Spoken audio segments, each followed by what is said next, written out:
जैसे हम रक्षाबंधन का त्योहार मनाते हैं, ये क्या तुक हुआ कि बहन भाई को रक्षा इसलिए बांधने जाती है कि उसकी रक्षा करेगा भाई। भाई की रक्षा कौन करेगा?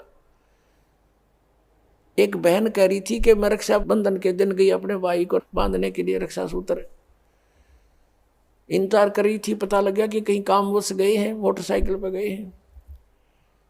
कुछ देर के बाद पता चला कि उसकी मृत्यु होगी, उसका शव लेकर आ रहे हैं। जिस भाई से मैं अपनी रक्षा के लिए गई थी उसकी रक्षा भी नहीं हो पाई, वो अपने नहीं कर सका। तब उसने ज्ञान हुआ, तब वो कहती है कि सचमुच हम कति भूल में थे। अपने भाई को भी कहा बेटा भाई आ जा, तू भी भगवान का राखी बांध और मैं भी बांधूं, यानी नाम लो और ये रक्षा सूत्र आपका सदा साथ देगा, भाई का भी बहन का भी। और बेमतलब बातें कर रखी। उस रक्षाबंधन के दिन किसी का भाई नहीं है तो रोती है कोने में बैठकर वो बहन।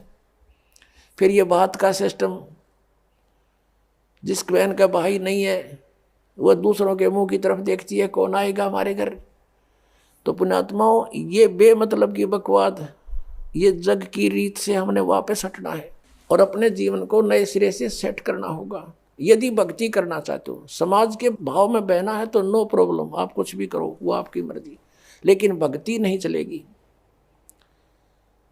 तो इस प्रकार हम इन क्रियाओं से भी सावधान होना है, अपने आप को बचा के रखना है, तब हमारी भक्ति प्रफुल्लित हो। फिर क्या बताते हैं कि असंग जन्म तन मरत्या होगे और जीवित क्यों ना मरे रे।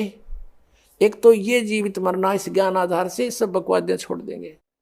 जिस समय ये दास गांव गांव में घर घर में जाके पाठ करते थे 3 दिन का, यानी 500 यज्ञ करते थे फ्री ऑफ कॉस्ट, किसी से कोई पैसा नहीं लेता था क्योंकि दास सर्विस करता था।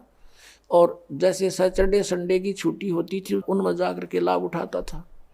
तो उस समय क्या होता था, हम सत्संग कर रहे होते थे, होली ये फाग आ जाता था, हम तो सभी वो परिवार भी जिसने उपदेश ले रखा, हम अपना आराम से भगवान का पाठ कर रहे हैं, अपना मंत्र जाप कर रहे हैं, और गांव वाले जैसे जो भगवान के मार्ग पर नहीं लगे हैं, और वो क्या करें, कीचड़ ठाव एक दूसरे मुंह पर फर, किसी को पिचकारी मारे। कोई गांव में तो और सिस्टम है, कोरडा बना लेते हैं घंटर सा, वो मारे एक दूसरे का हैं, और लाल लाल मुँह कर रखे बांदर कैसे सारे, कोई गारा में पड़ा है, कोई घूटी लाई नो करता फिर रहा है, और हम बैठे भगवान का आनंद ले रहे हैं अपने कवाड़ बंद करके कि हमें डिस्टर्ब ना कर दे।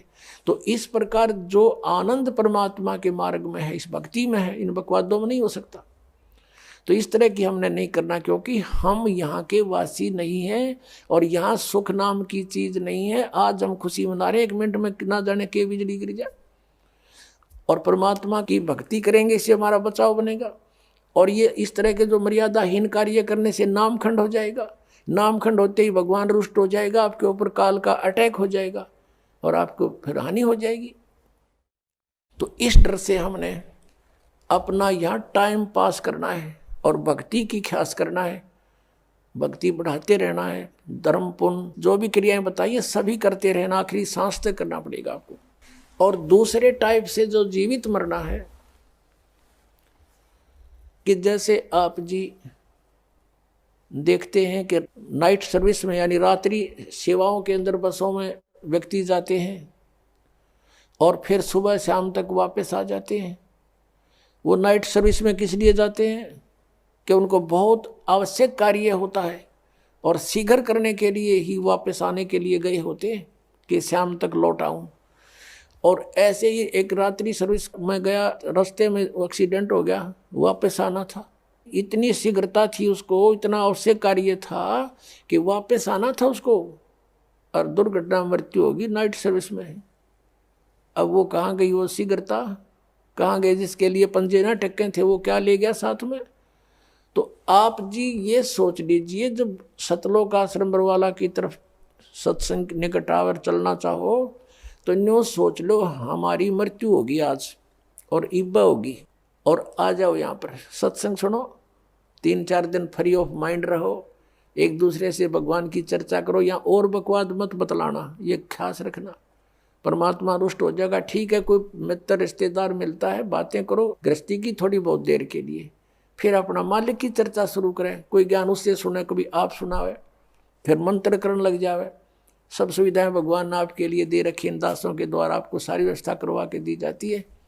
तो इसका सदुपयोग करना, दुरुपयोग करने से राम रूठ जाएगा आपका, और राम नहीं रूठना चाहिए, ये भी आपको डर लगे।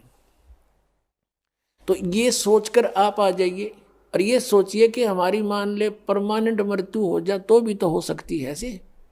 और अब हम 3 दिन 4 दिन 2 दिन जिसा भी समय आप मरना चाहो मरो, और फिर वापस चले जाओगी घर पे, और परमानेंट टिकट कट गई फिर भी तो बात बिगड़ेगी, फिर तो धरा धरा रहेगा, सारा संभाल ही नहीं सकते आप। तो अब जाकर के मान लीजिए तुम समझते हो कि कुछ काम बिगड़ जाएगा, तो अभी तो फिर जाकर संभाल सकते हो, परमानेंट तो नहीं मरे।